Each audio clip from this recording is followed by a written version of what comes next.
در شبرغان دو پروژه که یک پروژه 30 کیلومتر لاین از سب استیشن جرقدوق الی پل خراسان او را تمدید کردیم که با تمدید لاین ما میتونیم هر آن شرکت هایی که بخواهند در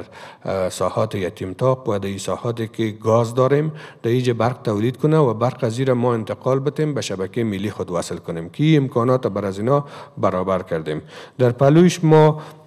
شبکه 20 کیلوولت از 6 کیلوولت به 20 کیلوولت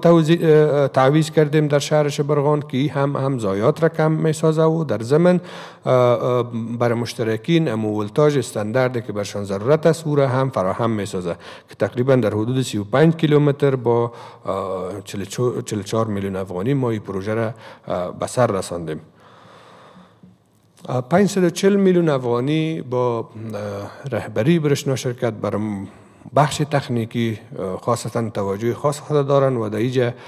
540 میلیون افغانی را برای ما تنها تجهیزات به خاطر حفظ مراقبت شبکات ما گرفتند که در ما 810 کیلومتر لاین است که 217 پای ترانسفرمر است و تجهیزات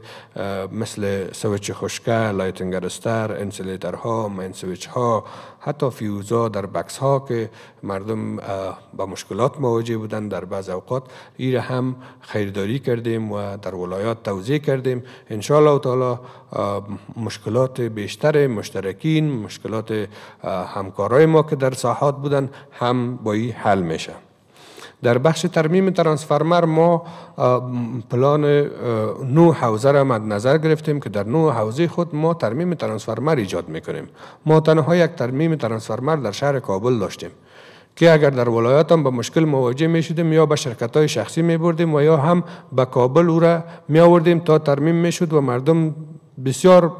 یعنی به مشکل مواجه می بودند. 10 روز 15 روز به برق می بودند. ولی ما امی پروگرام واقعا با